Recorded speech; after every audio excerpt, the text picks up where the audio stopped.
कुरान मजीद फ़ुरक़ान हमीद का 22वां पारा है, उस पर हम बात करेंगे। अल्लाह ताला तौफ़ीक़ अता फ़रमाए। सूरत यहाँ चल रही है अहज़ाब। तो 22वें पारे के बिल्कुल शुरू में अल्लाह तबारक व तआला ने अज़वाज मुतहरात से ख़िताब किया है और सारी उम्मत की ख़वातीन को समझाया है। ख़ास मकाम है समझने वाला। अल्लाह करीम ने बिल्कुल शुरू में कहा कि ए महबूब अलैहिस्सलाम की बीवियों, आपका मकाम लोगों में से ज़रा इम्तियाज़ी है, सो तकवा इख्तियार करो। गैर महरम मर्दों के साथ नरम लहजे में बात ना करो। नरम लहजे में गैर महरम के साथ बात, बस अपने काम की बात करो, और वो भी इस तरह बात करो जिस तरह बेरुखी से होती है। औरतें नरम लहजों के साथ गैर महरमों के साथ गुफ्तगू न करो।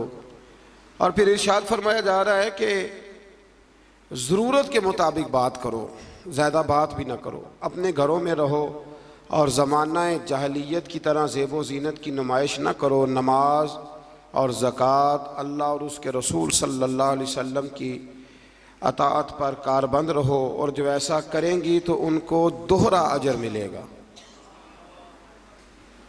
और उनके लिए आखिरत में इज़्ज़त की रोज़ी का मकाम है, रोज़ी का एहतमाम है। इसी मकाम पर अल्लाह करीम ने फरमाया, इन्नमा युरीदुल्लाहु लियुज़हिबा अन्कुमुर रिज्सा अहलल बैति व युतहिरकुम ततहीरा। फरमाया अल्लाह तो यही चाहता है ए नबी के घर वालों कि तुमसे हर नापाकी दूर करके तुम्हें साफ़ सुथरा कर दे। फरमाया अल्लाह तो यही चाहता है कि तुमसे हर नापाकी दूर करके तुम्हें, पीछे किसका जिक्र हो रहा था? अज़वाज मुतहरात का, नबी पाक अलैहिस्सलाम की। तो ये जिक्र ही, ये आयत तज़किरा ही अज़वाज के तज़किरे में आया। बहुत सारे लोग कहते हैं अहले बैत में बीवियाँ शामिल ही नहीं, ये सिर्फ हुज़ूर अलैहिस्सलाम के वो अहले बैत हैं जो हज़रत अली, सैयदा फ़ातिमा और उनकी औलाद है। वो खुदा के बंदे, जब आपसे पूछा जाता है घर वालों का क्या हाल है, तो बीवियाँ मुराद होती हैं कि नहीं? जब पूछा जाता है कि घर वालों का क्या हाल है, सिर्फ बच्चे मुराद होते हैं कि बीवी भी मुराद होती है? तो ये अजीब फ़लसफ़ा है कि यहाँ लोग क्या करते हैं, कहते हैं सिर्फ अहले बैत से हुज़ूर सल्लल्लाहु अलैहि वसल्लम के औलाद मुराद है, बीवियाँ मुराद नहीं। तो ये सिरे से बात ही दुरुस्त नहीं है। जब अहले बैत की बात होगी तो हुज़ूर की सारी अज़वाज अहले बैत में शामिल, ये समझ ले बात, क्योंकि यहाँ तज़किरा ही अज़वाज मुतहरात का चला आ रहा है। फिर इससे आगे आयत नंबर 35 में मोमिन मर्दों और औरतों की इकट्ठी सिफ़ात का बयान है। अल्लाह तबारक व तआला ने फरमाया कि मोमिन मर्द इताअत शार होते हैं, सदाकत शार होते हैं, सब्र और रज़ा का पैकर होते हैं। उनके दिल अल्लाह के हुजूर इज्ज़ और तवाज़ु के खूगर होते हैं। वो सदक़ात देने वाले होते हैं, रोज़ेदार होते हैं, अपनी हया और इज़्ज़त की हिफाजत करने वाले होते हैं, और अल्लाह का कसरत से ज़िक्र करने वाले होते हैं। और उनके लिए अल्लाह ने बख्शीश और अजर अज़ीम की नेमतें तैयार की हुई। फिर आयत नंबर 36 में फरमाया, ना किसी मोमिन मर्द और ना किसी मोमिन औरत के लिए ये जायज़ है कि जब अल्लाह और उसका रसूल को फ़ैसला फरमा दें तो इनके लिए अपने इस काम में कोई इख्तियार रह जाए। इस आयत की थोड़ी तफसीर ज़रूरी है, इसकी थोड़ी तफसीर कर देता हूँ। हुआ ये था कि नबी करीम अलैहिस्सलातु वस्सलाम ने अपने एक ग़ुलाम के साथ, अपनी एक अजीज़ा जो हुजूर की रिश्तेदार बनती थी, हज़रत ज़ैनब बिन्त जहश, उनका निकाह करना चाहा, पैगाम निकाह भेजा। उन्होंने कहा जी हम कुरैशी ख़ानदान से हैं और ये ग़ुलाम है, तो इसको कैसे रिश्ता दे दें? हालांकि हुजूर ने पैगाम भेजा था, इतने बड़े हम हो के तो एक ग़ुलाम को रिश्ता दे दें। तो अल्लाह ने हुक्म दे दिया, फरमाया जब रब रसूल हुक्म दें तो तुम्हें इख्तियार ही कोई नहीं। और जब ये आयत नाजिल हुई तो वो हज़रत ज़ैनब बिन्त जहश के घर वाले ख़ुद हाजिर हुए। अर्ज़ की हुजूर जहाँ आपका दिल करता है आप बच्ची का रिश्ता फरमा दें, हम अल्लाह रसूल के हुक्म के आगे बात नहीं कर सकते। आज भी आप देख लें, बरादरी पहले और दीन माज़अल्लाह बाद में। बरादरी पहले, भाई शादी पे कोई बेहुदा हरकत ना करना, तो कहते मेरी बरादरी नहीं मानती। ये बड़ा ख़तरनाक जुमला है। यानी एक तरफ नबी पाक की शरीयत और दूसरी जानब बरादरी। तो ये मतलब आप अंदाज़ा कर लें कि ये बात कहाँ तक जाती है। आपने उसमें से इख्तियार किसे किया? हमारी बरादरी वही है जिस बरादरी में हज़रत बिलाल हबशी शामिल है, हज़रत सुहैब रूमी और अम्मार यासर शामिल। वो हमारी बरादरी है। एक हो मुस्लिम हरम की पासबानी के लिए। अल्लाह तौफीक अता फरमाए। फिर इससे आगे आयत नंबर 37 से ये मसला बयान हुआ है कि जो मुंह बोला बेटा है वो हकीकी बेटे के हुक्म में नहीं होता। वो हकीकी बेटे के हुक्म में नहीं होता। वो मैं पीछे भी बता चुका हूँ। हुआ ये था कि एक मुंह बोले बेटे ने तलाक दी थी, तो नबी करीम अलैहिस्सलाम के वो मुंह बोले बेटे थे, तो उनकी ज़ौजा से हुजूर ने निकाह करना चाहा। लोगों ने कहा कि ये तो ये वाला मामला है। तो फरमाया वो जो मुंह बोला बेटा है वो मुंह बोला बेटा ही होता है। मुझसे एक दफ़ा एक दोस्त ने सवाल पूछा था कि मुंह बोली जो बहन होती है तो भाई वो गैर महरम होती है। मुंह बोली बहन गैर, मुंह बोली माँ जो होती है ना, एक तो ये है कि वो कुहला की उम्र को पहुंच जाए, उसने बच्चा छोटा सा लेके पाला हो, वो मामला और है। लेकिन हमारे यहाँ जिस तरह रिश्ते नहीं बन जाते, जो असल बहन होती है उसका पता ही कोई नहीं। और भाई जिसको अल्लाह रसूल ने तेरी बहन बनाया तुझे वो पसंद क्यों नहीं, और जिसको रब करीम ने तेरे लिए रिश्ता बनाया है तुझे वो रिश्ता कबूल क्यों नहीं। अल्लाह तबारक व तआला हकीकी मफहूम की तरफ हमारी तवज्जो लगाए, इसी में हमारा फ़ायदा है।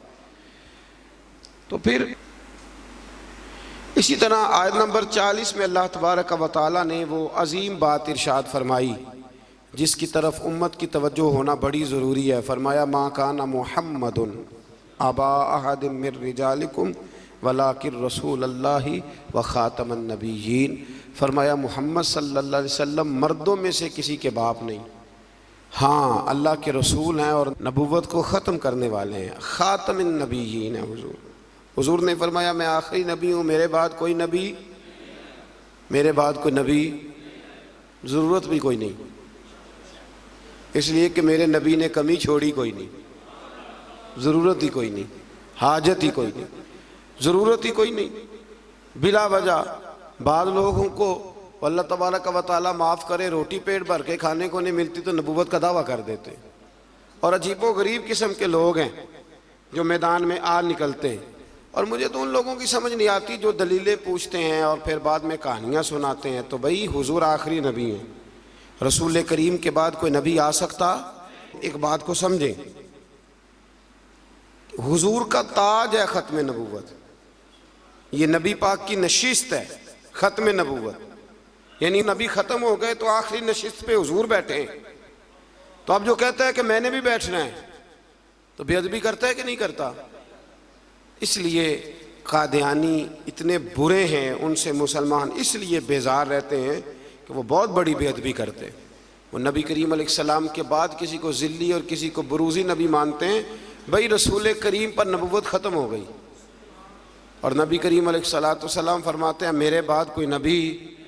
फरमाया अगर कोई हो सकता होता ना तो खत्ताब का बेटा उमर होता, जिनमें सिफतें हैं लेकिन जो हो सकते थे जब वो नहीं हुए। जो हो सकते थे तो एक काना आदमी, वो काना था मिर्ज़ा, एक आंख से काना था और अजीब उसके बातें थीं, बड़े बड़े अजीब उसको अमराज थे। उसने उठ के दावा कर दिया तो बड़े बड़े अजीब लोग हैं ना, मानने वाले तो शैतान को भी मानते जाते हैं, माज़अल मानने वाले तो सबको मिल जाते। अल्लाह तबारक व तआला हमेशा हक पर इस्तकामत अता फरमाए। फिर इससे आगे नबी करीम सल्लल्लाहु अलैहि वसल्लम की कुछ और सिफ़ात का बयान है। अल्लाह करीम ने फरमाया या अय्युहन नबिय्यु इन्ना अरसलनाका शाहिदम व मुबश्शिरम व नज़ीरा, ए महबूब बेशक हमने आपको भेजा है गवाह बनाकर, खुशखबरी देने वाला बनाकर, डर सुनाने वाला बनाकर, वदाइयन इलल्लाहि बिइज़्निही, और हमने आपको अल्लाह की तरफ बुलाने वाला बना के भेजा है, वो भी अल्लाह के हुक्म से, व सिराजम मुनीरा, और हमने आपको चमकता हुआ आफताब बना के भेजा है। तो नबी करीम अलैहिस्सलाम को अल्लाह ने ये सिफ़ात अता फरमाई है, शान अता फरमाई है। एक बात आप यहाँ रुक के ज़रा सोचिएगा, कुछ लोग कहते हैं जी शान मुस्तफ़ा का जलसा करने की क्या ज़रूरत। मिराज मुस्तफ़ा, मिलाद मुस्तफ़ा, आप सीधा सीधा नमाज रोज़े की बात बताएं, शान बयान करना क्यों ज़रूरी है? ये बहुत बड़ा मसला है। बाज़ लोग कहते हैं जी आप सीधा सीधा कहें कि हुजूर ने फरमाया सच बोलो, खरी बात करो और दयानतदार। ये आप क्या, हुजूर शान बड़ी थी, अजमत बड़ी थी, तो भाई इन आयात में अल्लाह क्या बयान कर रहा है? कहा मेरा महबूब नज़ीर भी है, बशीर भी है, सिराज मुनीर भी है। ये सारी सिफतें अल्लाह ने कुरान में बयान की, और एक जगह पे नहीं दर्जनों जगह पे वाज़े आयात में। वैसे तो सारा ही कुरान हुजूर की तारीफ है, और ये मैं नहीं कह रहा, ये हज़रत आयशा सिद्दीक़ा फरमाती, काना खुलुकुहुल कुरान, फरमाया अगर तुमने हुजूर अलैहिस्सलाम के अखलाक देखने हो तो कुरान पढ़ लो। तो इसलिए ये अज़मतों और शानों का बयान ये तरीका है, ये मुसलमान की रूह की ग़िज़ा है। अल्लाह हमें समझने की तौफ़ीक़ अता फरमाए। फिर आयत नंबर 53 से नबी पाक अलैहिस्सलाम की बारगाह के आदाब बयान हुए कि बग़ैर इजाज़त नबी के घर में दाखिल ना हो, दावत ताम हो तो खाना खा के मुंतशिर हो जाओ। खाना खा लिया तो अब हुआ ये कि हुजूर ने दावत पकाई कुछ सहाबा की, तो खाना खा के बैठ गए गपशप करने के लिए। तो महबूब करीम ने एक दो दफ़ा देखा कि अब ये जाएं, हुजूर ने आराम करना था, लेकिन कुछ लोग बैठ गए। तो अल्लाह करीम ने फरमाया जब खा लिया है ना, अब जाओ मुंतशिर हो जाओ। गोया रब करीम अपने महबूब के दरबार के आदाब बयान फरमाता है, अल्लाह बयान फरमाता है। अल्लाह अकबर। नबी की बीवियों से कोई चीज़ मांगो तो पर्दे के पीछे से मांगो। नबी की बीवियों से आपकी रहलत के बाद दायमी तौर पर मुसलमानों का निकाह ममनू है। अपने किसी भी अमल से अल्लाह और उसके रसूल सल्लल्लाहु अलैहि वसल्लम को तकलीफ़ न दो। शान रिसालत में अजीम तरीन आयत है आयत नंबर 56, बड़ी अजीम आयत। कौन सी भला? इन्नल्लाह व मलाइकतहू, फरमाया बेशक अल्लाह और उसके फरिश्ते युसल्लूना अलन नबी, नबी करीम पर दरूद भेजते हैं। अल्लाह भी भेजता है, अल्लाह के फरिश्ते भी दरूद पढ़ते हैं। या अय्युहल्लज़ीना आमनू सल्लू अलैहि वसल्लिमू तस्लीमा, ए ईमान वालो तुम भी नबी पाक पर दरूद पढ़ो और खूब सलाम पढ़ो। तो ये आयत मुबारक नाजिल हुई कि और हुजूर सल्लल्लाहु अलैहि वसल्लम ने फरमाया अगर तुम मुझ पर एक बार दरूद पढ़ोगे तो अल्लाह तुम पे 10 रहमतें फरमाएगा और तुम्हारे 10 गुनाह माफ़ कर देगा और तुम्हारे 10 दर्जे अल्लाह बुलंद फरमा दे। एक बार दरूद शरीफ को वजीफ़ा बनाए, पाबंदी से पढ़ा करें, पाबंदी से। मैंने अपने बुजुर्गों को देखा है कुछ काम करते, कभी कभी मुझे लगता है कि वो काम आज भी बड़े ज़रूरी हैं, बड़े ज़रूरी। बुजुर्ग ये किया करते थे कि वो ना अपनी रेल रखते थे, अपना मुसल्ला बिछाते थे मस्जिद में आके भी, और अपनी तस्बीह साइड पे रख लेते थे सुबह के वक़्त। और रोज़े नहीं होते थे तो पानी का प्याला भी साथ होता था। कुछ देर कुरान पाक पढ़ना, अपना मुसल्ला बिछाया, फिर उसके साथ कुछ देर तस्बीह पढ़नी, फिर पानी पे फूंक मारनी, उसको पीना। मुझे लगता है ये एहतमाम है इबादत का। मैं दोस्तों से कहा करता हूँ कि हाथों में तस्बीह रख लो, तस्बीह हाथ में हो तो चलती भी रहती है।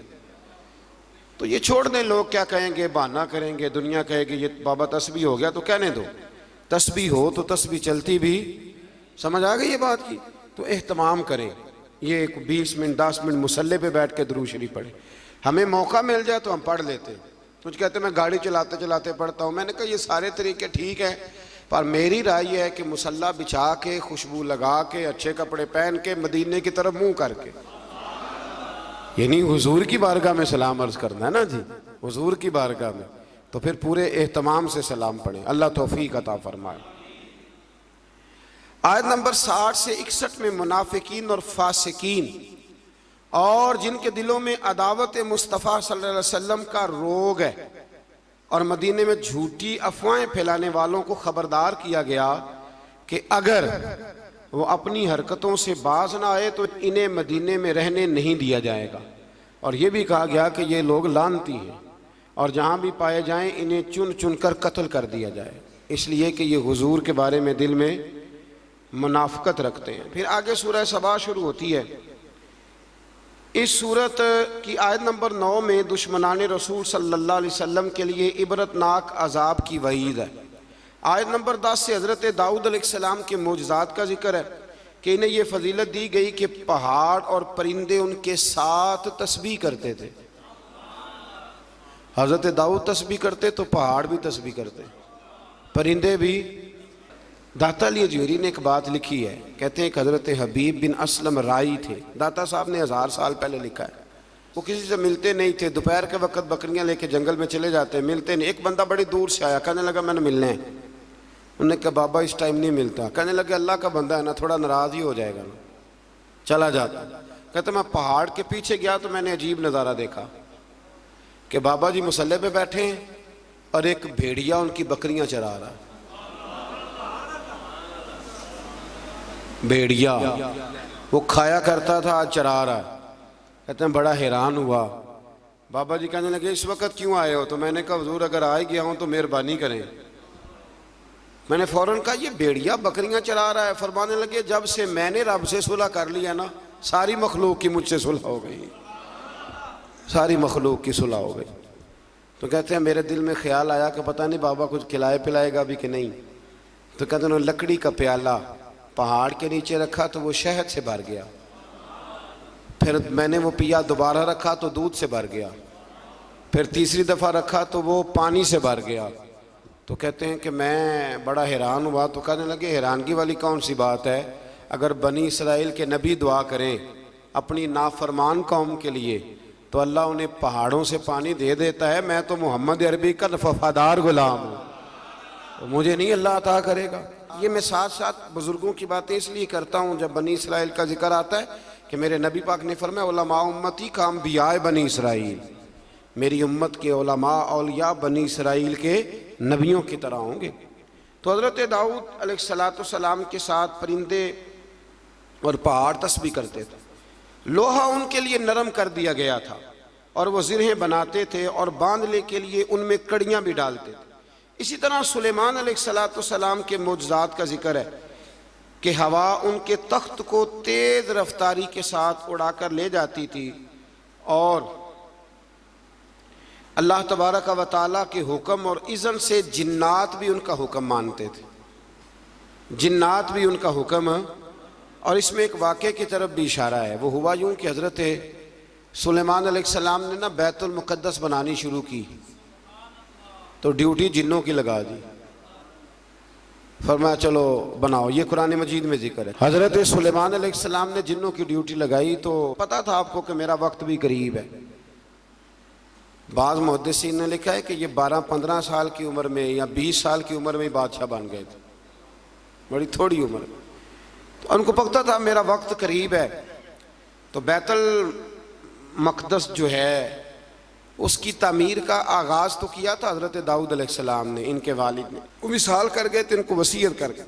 हज़रत सुलेमान हम उसको उन्हीं बुनियादों पर बना रहे थे तो ड्यूटी लगाई जिन्नों की कि बनाओ। पता था मेरा वक्त करीब है तो अर्ज़ करने लगे मालिक अगर मैं दुनिया से चला भी जाऊं तो इनसे पोशीदा रखना, चला भी जाऊं तो इनसे पोशीदा रखना, जिन्नों से। मैं पर्दा कर गया हूं तो अपनी लाठी पर टेक लगा के खड़े हो गए। जिन काम करते रहे वो करते ही रहे, करते ही रहे, करते ही रहे। उनको पता था कि हज़रत सुलेमान खड़े हैं, ज़रा भी हरकत की ना तो नाराज़ हो जाएंगे। कुछ ने लिखा है कि कई महीने बीत गए, हज़रत सुलेमान खड़े हैं। जब काम मुकम्मल हो गया ना तो फिर अल्लाह ने हुक्म दिया ज़मीन को कि सुलेमान को नहीं उनकी लाठी को तो खा जा। तो फिर लाठी को ज़मीन ने खाना शुरू किया। वो लग जाती है ना कुछ चीज़ें लकड़ी को जो खाती हैं, ने खाना शुरू किया तो डंडा टूटा तो आप ज़मीन पे तशरीफ़ लाए। फिर जिन्नों को पता चला कि हज़रत सुलेमान तो विसाल कर गए। कितनी देर ऐसा रहा। अल्लाह तबारक व तआला कितने महीने नबी, ये कुरान मजीद पढ़ रहा हूँ, आप 22वें पारे की तिलावत करें तो अगर हज़रत सुलेमान कितने महीने इंतकाल के बाद भी खड़े रहें तो उनको कुछ नहीं होता, तो बताइए ना फिर हुजूर का वो फरमान कितना हक और सच है कि अल्लाह ने हराम कर दिया है ज़मीन नबियों का वजूद खाती ही नहीं। इन्नल्लाह हर्रमा अलल अर्द अन ताकुल अजसादल अंबिया फनबियुल्लाह हय्युन, फरमाया अल्लाह ने हराम कर दिया है ज़मीन पर वो नबियों के जिस्मों को खाती। अल्लाह के हर नबी जिंदा है और वो रिस्क दिए जाते हैं। अल्लाह समझने की तौफीक दे। फिर आयत नंबर 22 से मुशरिकीन के बातिल माबूदों की बेबसी का भी जिक्र है, और यह कि अल्लाह ताला के हुजूर उसके इज़्न के बगैर किसी को शफात की मजाल नहीं। अर्ज करेंगे वो अल्लाह तबारक व तआला की इजाज़त से करेंगे। आयत नंबर 28 में रसूल करीम अलैहिस्सलाम की रिसालत आम्मा का जिक्र है। आम रिसालत है नबी पाक कि आपकी दावत पूरे आलम इंसानियत के लिए, और ये सारा आलम इंसानियत आपकी उम्मत दावत है। और जिन खुश नसीबों ने ईमान कबूल कर लिया वो उम्मत इजाबत है। एक है नबी पाक की उम्मत दावत, तो वो जिसका अल्लाह रब है ना, उन सब की तरफ हुजूर रसूल बन के आए, यानी सबको हुजूर ने दीन की दावत देनी है। हाँ, जो दावत कबूल कर ले फिर वो उम्मत इजाबत है, कबूल करने वाली उम्मत। अगली आयात में इसी मफहूम को बयान किया कि अपने अहद के जाबिरों और मुतकब्बिरीन को आखिरत में उनके अहद के कमज़ोर तबकात के लोग ये कहेंगे कि हमारे ईमान से मारूमी का सबब तुम बने थे। मज़ीद बताया कि पिछली उम्मतों के खुशहाल लोग माल और दौलत की फरावानी को अपनी मकबूलियत की दलील समझते थे। कहते थे हम अल्लाह के करीबी हैं इसीलिए तो इतनी माल और दौलत दी है अल्लाह ने हमें, इसको वो दलील बनाते थे। हालांकि माल और दौलत कोई दलील अगर ये करीब होने का ज़रिया होती तो सबसे ज़्यादा मेरे नबी पाक की तिजोरियों में होती, ये कोई दलील नहीं। अल्लाह ने फरमाया कि उसका कुर्ब माल और दौलत की फरावानी से नहीं मिलता बल्कि ईमान और अमले साले की दौलत से मिलता है। और रिस्क की कुशादगी या तंगी का ताल्लुक किसी की फजीलत या बेतौकीरी से नहीं है, बल्कि ये अल्लाह ताला की हिकमत है कि कभी वो नेमतों की फरावानी इम्तिहान के तौर पर फरमाता है और कभी आजमाइश में मुब्तला करके बंदे से इम्तिहान लेता है। आयत नंबर 40 में अल्लाह ताला के फरिश्तों से सवाल कि क्या ये लोग तुम्हारी इबादत करते हैं। फरिश्तों का अल्लाह ताला की तस्बीह बयान करते हुए इसकी बंदगी का इजहार किया, इस बात का अल्लाह ने इस आयत में जिक्र किया। आयत नंबर 45 में फरमाया कि उन कुफार से पहले जिन लोगों ने रसूल को झुटलाया, हमारे रसूलों को, इनसे कुव्वत और दबदबा में वो लोग ज़्यादा मजबूत थे। आज जो झुटला रहे हैं ना कुरैश वाले, तो जो पहले झुटलाते थे वो कुव्वत और दबदबे में ज़्यादा मजबूत थे, लेकिन वो भी अल्लाह ताला के अजाब से बच न सके। तो जब वो नहीं बच सकी कौमें आद और कौमें समूद, इतनी तगड़ी कौमें, तो ये तो बात ही कोई नहीं, तो बात ही कोई नहीं। अल्लाह अकबर। आखिरी आयात में फरमाया कि रोज़े हशर कुफार की ख्वाहिश होगी कि अजाब से निजात मिल जाए, मगर इनकी ये ख्वाहिश पूरी नहीं होगी। फिर सूरह फातिर शुरू हो जाती है इससे आगे। तो इसकी आयत नंबर 5 में तमाम इंसानों से खिताब करते हुए फरमाया कि क़यामत का वादा हक है और दुनियावी ज़िंदगी की लज्जतों में खोकर कहीं धोखे में ना पड़ जाना, और शैतान तुम्हारा दुश्मन है इसलिए तुम भी उसे अपना दुश्मन ही समझो, उससे जराने लगाने की ज़रूरत, उससे दोस्तियां ना करते फिरो, उसके लिए तैयारी ना करो। ये रमज़ान के आखिरी दिन शुरू हो जाते हैं तो हमारे बच्चे मोटरसाइकिलें तैयार करनी शुरू कर देते हैं, यानी ऐन रमज़ान में। मुझे कुछ लोग कहते हैं कि ये ईद वाले दिन बड़ी तूफ़ान बदतमीज़ी होती है, तो मैं कहता हूँ कि अल्लाह ताला हमें माफ़ करे, होती ईद वाले दिन है पर इसकी तैयारी रमज़ान में होती है, तो कितना बड़ा जुर्म है। यानी इधर चांद रात का ऐलान होगा तो उधर तमाशा लग जाए, हमें एहतियात करनी चाहिए।